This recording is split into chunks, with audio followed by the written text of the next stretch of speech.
Tito, capítulo 2, versículo 11.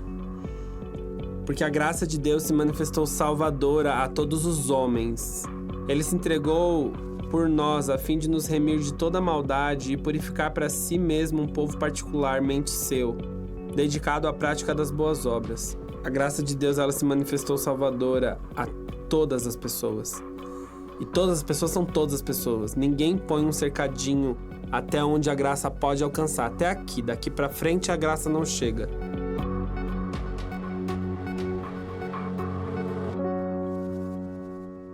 Eu sou Bob Luiz Botelho, sou curitibano, nasci e cresci num lar evangélico. Sou gay, sou casado, tenho um marido maravilhoso.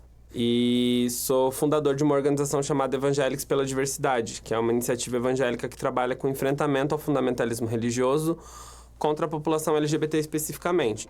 Então vamos. Olá, meu nome é Vitor Bonora. Boa tarde, a paz do Senhor, tudo bem, Bob? Meu nome é Eduardo Silva. Sou presbítero aqui numa igreja inclusiva de São Paulo. Aqui é o Fábio, tenho 32 anos. Frequento a igreja Cidade de Refúgio, aqui em Campinas. Sou professor universitário aqui no Rio de Janeiro e sou católico. Eu fui criado no Evangelho, desde pequeno, com os meus 2, 3 anos de idade, eu sempre ia à igreja com meus avós. Participei de grupos de jovens, retiros. Sempre muito envolvido na vida de igreja. Desde que eu me entendo por gente, desde as minhas primeiras memórias, eu entendo que eu sou uma pessoa diferente. E a minha sexualidade muito reprimida. De alguma forma, meu corpo sempre expressou isso. De inúmeras formas, assim. Eu me lembro de muitas e muitas noites de fazer minhas orações antes de dormir e pedir a Deus para que Ele me curasse. Então eu passei por um período de depressão muito grande. Mas sempre questionando Deus o porquê eu era assim. Mas como foi para você entender este amor e compreender que realmente Jesus, Ele te ama e te aceita da forma que você é? Eu sempre fui uma criança diferente. Então, por exemplo, a igreja da periferia que a gente participava, ela fazia todo 1º de maio um retiro e as pessoas jogavam futebol e tinham vários futebols e eu não gostava. Mas eu era criança que gostava do ministério de dança. Por exemplo, eu gostava de dançar na igreja, eu gostava de fazer coreografia, teatro, né? Isso não significa nada sobre sexualidade. Isso fala sobre performance de gênero, né? Ninguém é gay porque dança, ninguém, né? Um homem que dança é só um homem que dança. Mas a igreja mistura tudo, bate tudo no liquidificador. E eu falo disso como algo importante porque ela batia no liquidificador, eu não tinha repertório ou cargas de conhecimento para dar nome ao que eu vivia. Eu entrei no seminário com 14 anos. Com 18 anos, eu já tinha formado em 2 seminários e já era professor e estava fazendo uma especialização. Nada reconhecido pelo MEC, né? Mas é como se fosse um curso de aprofundamento na área de missão. E uma coisa interessante é, nesse processo, a minha atividade pastoral envolvia pastorear muitos jovens LGBTs, que confessavam para mim que eram... Eles falavam, Bob, eu tenho questões com a sexualidade. E eu conversava com eles sem falar sobre mim. Então, a experiência religiosa me desumanizou a um ponto onde a pessoa chegava para mim, eu até tinha a oportunidade de falar para ela, eu também lido com isso, mas eu não fazia isso. Eu aconselhava, eu falava para aquela pessoa abrir mão, para aquela pessoa orar, que Deus haveria de honrar o sacrifício que aquela pessoa estava fazendo por amor ao evangelho, ao reino, a Jesus. E nesse processo eu tive um namoro escondido. E aí foi quando eu comecei a perceber e a ter coragem de trazer para a mesa algumas discussões. Então foi uma descoberta de sexualidade muito conturbada, assim. Muita coisa aconteceu para eu perceber que não é como as pessoas acham que é, assim. E de perceber que eu podia reivindicar Jesus. Eu posso ter Jesus. Ah, mas é porque eles dizem que a Bíblia diz. Pois é, mas dizem que a Bíblia diz tanta coisa. E aí isso me fez ver que, cara, não é sobre Jesus. É sobre o que fazem com ele. E se a gente tem que ser uma voz que clama no deserto, como a Bíblia fala sobre João Batista, seremos.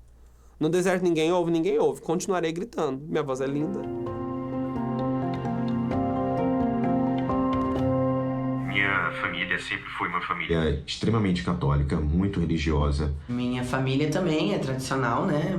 da igreja adventista, meu irmão é pastor. Eu sempre ouvi o tempo todo da minha família Que eu era uma pessoa afeminada, que eu era bicha, que eu não era homem. Guardava no coração a minha homossexualidade, não falava sobre isso. Eu comecei a, então, abrir a minha cabeça e comecei a entender que essa sexualidade, ela era inerente a mim. E eu decidi contar pros meus pais. Eu mandei um áudio pros meus pais, dizendo que eu era gay. E não me responderam. Durante 3 dias não falaram nada. E a primeira resposta que eu ouvi da minha mãe depois, ela falou: não seja egoísta, no sentido, não conte pras pessoas. Eles não entendem, não aceitam, Não querem entender, acredito, né? A gente não conversa sobre. A gente aceita você. Porque você é uma pessoa boa, mas não fala não, tá? Que pra mim não deixa de ser uma forma de homofobia. Eu já menti pra mim mesmo durante 25 anos, dizendo pra mim mesmo que eu não era gay. Agora eu não quero mentir mais, não vou mentir mais. Passei por esse processo em casa também de... minha mãe fez uma lista de pessoas que eu tinha que excluir do Facebook na época, de pedir pra eu não falar, enfim. Isso faz parte da dor deles, assim. E isso é violento com a gente. E no fim das contas, a pessoa que mais sofre LGBTfobia é a pessoa LGBT, né? Então, não tô aqui passando pano pras violências que a gente sofreu, mas... Ouço essa ação de não seja egoísta como um grito de desespero, como o da minha mãe. De espera eu tentar resolver meu universo. Hoje a minha mãe fala pra todo mundo sobre o genro dela. É incrível, assim. Quando eu contei pros meus pais, eu primeiro contei pra minha mãe em julho de 2000, no meu aniversário, 4 de julho de 2016.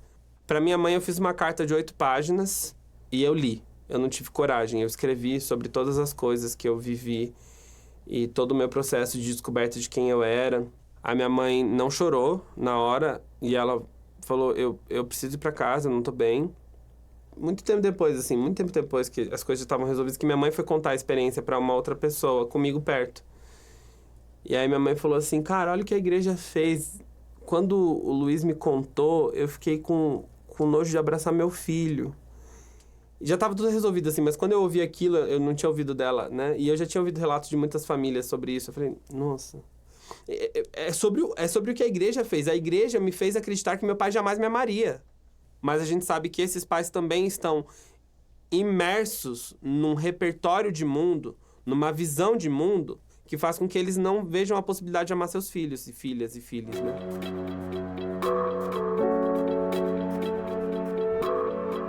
E eu fui criado aprendendo que homossexual não poderia frequentar a igreja. Quando eu entrei em contato com a cosmovisão, né, da homoafetividade à luz da Bíblia, de Deus aceitar os LGBTs... E eu entendi que Deus me ama do jeito que eu sou. Se tudo que Deus fez é bom e não existe nada de errado na criação, então Deus me quis assim. Eu tive a felicidade de conhecer um grupo. Um grupo de Universidade Católica de Campinas, que faz da sua pastoral só a acolhida de pessoas LGBTs.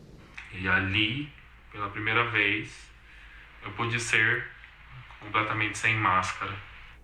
Falar de quando a gente se sente inteiro é muito gostoso. Porque é isso, eu sempre senti Jesus desde a minha infância. E sempre foram experiências muito verdadeiras, assim, misteriosas, que eu não explico. Mas falar da primeira vez que eu subi num púlpito como um homossexual assumido pra pregar numa igreja é uma coisa que me marca. Porque eu subi em muitos púlpitos ao longo da minha vida. Mas subi inteiro, com a minha sexualidade ali, no púlpito comigo. Foi uma experiência transformadora. Como que eu saio desse lugar de a religião falar tanto sobre mim e depois eu conseguir remanejar o lugar dela na minha vida, foi primeiro e essencialmente através do afeto que eu recebi do pessoal da Igreja do Armazém, do afeto que eu recebi das pessoas que eu conheci na caminhada depois.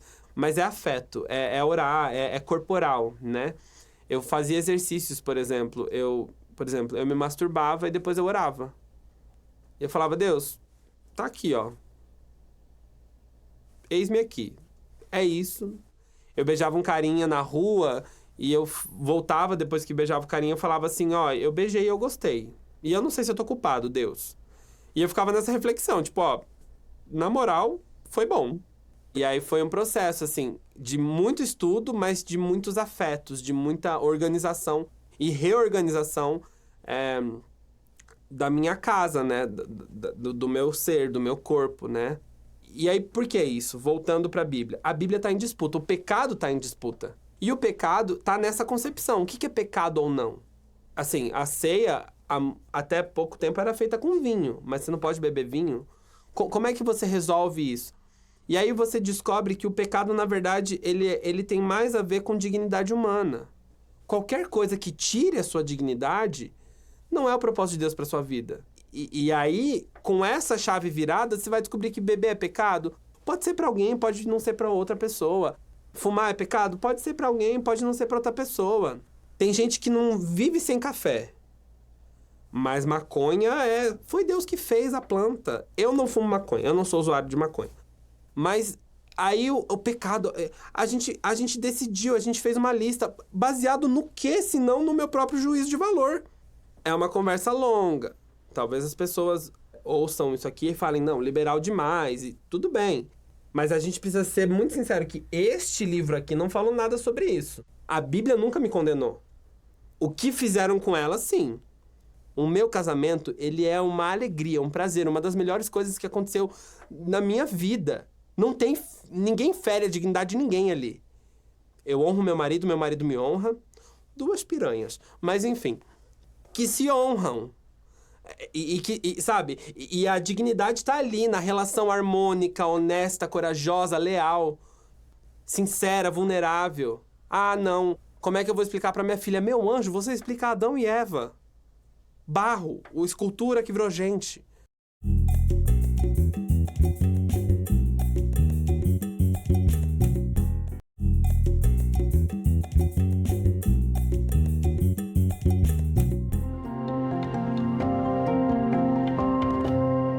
Eu faço parte de uma igreja inclusiva, sou trans.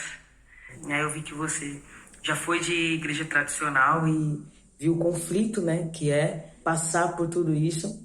Essa narrativa de diferenciação por gênero, isso é eurocêntrico, assim, né? Isso é branco. Isso é colonizador. E de nada isso me representa. Mas só foi em 2019 que eu descobri finalmente que existem pessoas como eu e... Descobri que existem pessoas trans. O que você falaria para essa pessoa? Vou falar por experiência própria. Parece que você está se assumindo outra vez. Murilo, celebra sua vida, celebra o seu corpo, celebra sua identidade. A sua identidade é uma dádiva, é uma alegria.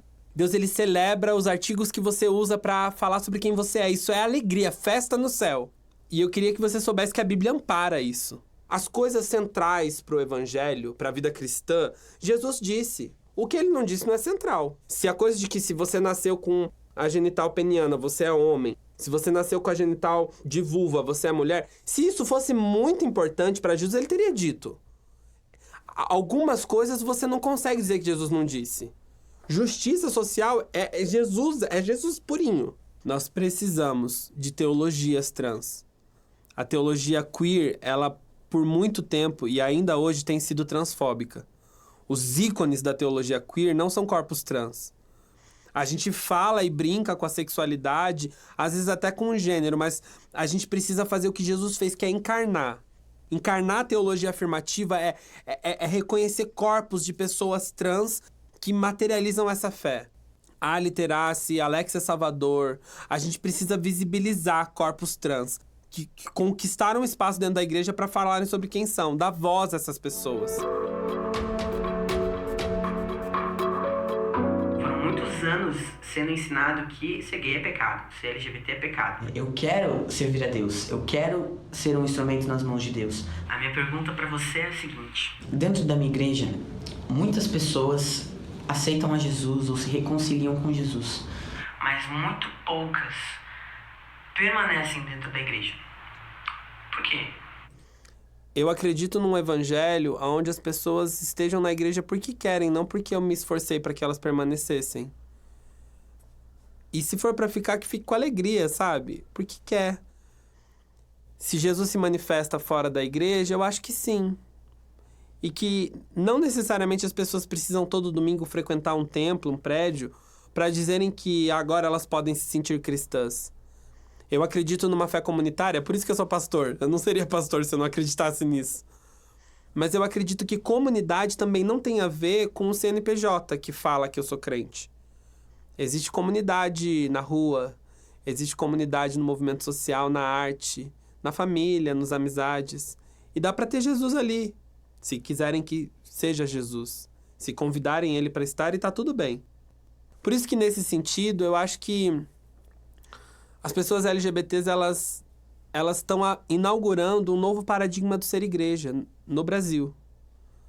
É muito ousado o que eu tô falando, mas eu tô com coragem de dizer que a gente precisa fazer uma igreja que não é mais a igreja cis heteronormativa. E isso é desafiador. E o seu corpo passou por isso, né? Essa coisa de você entender que não é só sobre gostar de meninas. Tem algo ali. A sua identidade, o seu corpo é diferente. E a gente não tem referência, infelizmente. Não deveria ser assim. Nós deveríamos estar nas igrejas que sempre estivemos, sem que tivéssemos que lutar por espaços novos. Mas já que a vida real não é como a gente sabe que deveria ser, que a gente faça festa. Talvez a gente possa ter uma igreja queer, festiva, sabe? E isso faça com que a gente reivindique o nosso ser igreja hoje. Talvez continuar tentando ser uma igreja cis heteronormativa vai fazer com que esse resultado aconteça. Muitos LGBTs resolvem sua fé com Jesus, massa, aprendi aqui, mas essa estrutura desse jeito não me veste.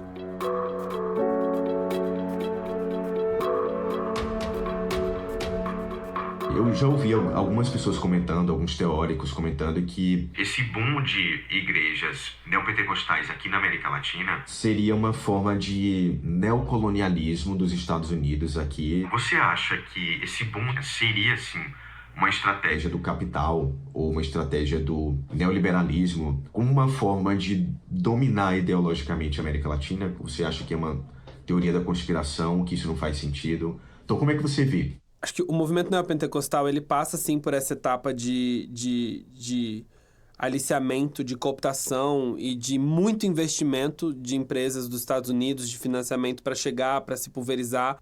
Mas aqui na América Latina ele se latinizou também. E eu acho que essa é uma discussão importante da gente ter. Porque enquanto a gente olhar para o movimento neopentecostal como uma figura de representação do imperialismo e algo que a gente tem que repelir porque é colonialista, a gente vai perder a oportunidade de dialogar com as pessoas que estão nesse espaço. Eu tenho a oportunidade de conhecer pastores de igrejas assim que têm tido outras perspectivas. Então, eu acho que olhar para o recorte histórico dos financiamentos que fizeram o movimento neopentecostal crescer e se difundir é importante para a gente saber de onde veio. Mas, na hora da gente propor pontes para daqui para frente ou estratégias de intervenção política, eu acho que é importante a gente ter em mente que hoje ele é mais do que isso. Existem outros meandros. Aqui na América Latina, as igrejas neopentecostais também são espaços de educação musical na periferia. Adolescentes e jovens aprendem a tocar violão, teclado, aprendem a cantar para poderem tocar nos cultos. E isso não vem de uma lógica lá. Isso vem da realidade materializada aqui. Territorializar a discussão ajuda. Então, esse é um ponto importante.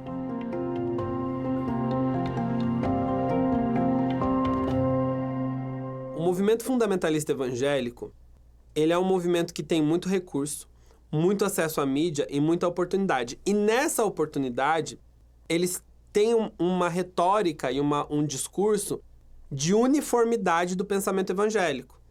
Então, há quanto tempo a gente tem Silas Malafaia na TV, R.R. Soares? Essas pessoas sempre estão. E eles sempre falam no plural, na primeira pessoa do plural. Nós, evangélicos, ou com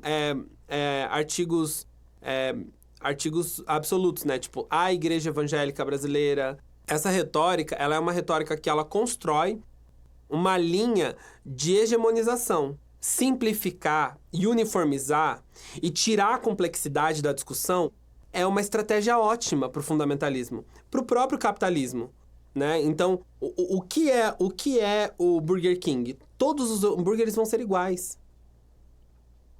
Todas as igrejas evangélicas vão ser iguais. Isso é rápido, isso pega, isso dá dinheiro. Você não tem pastores evangélicos progressistas com oportunidade.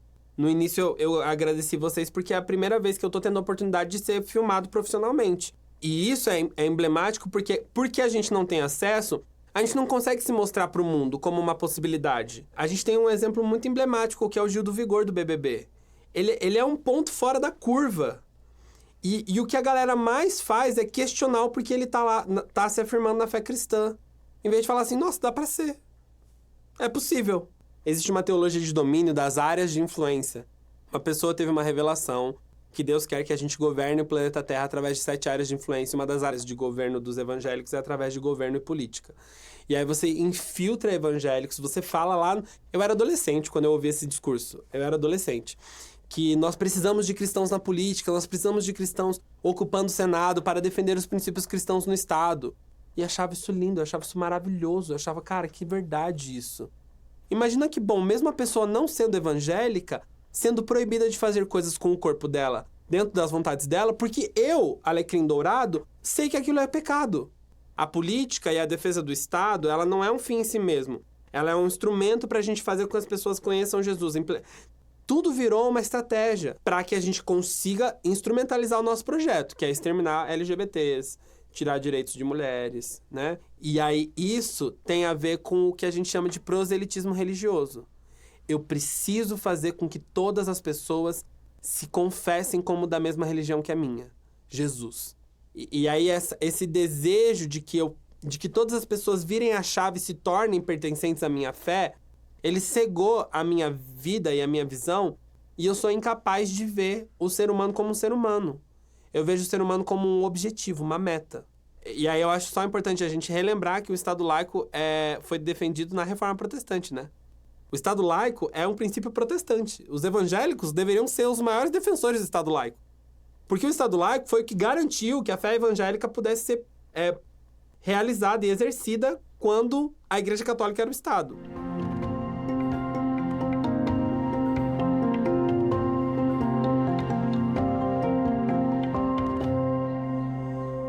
Eu acho que lembrar que Jesus se entregou por nós para tirar de nós a maldade dessa igreja que fala que nós não somos aceitos e amados, sabe?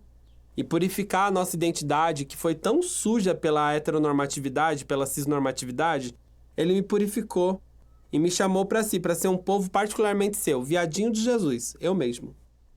Se você está assistindo isso aqui, eu quero lembrar para você sobre esse texto como um chamamento para que você não se deixe abater. Nós por nós, sempre. E Ele com a gente, todos os dias. Até que Ele venha. É isso.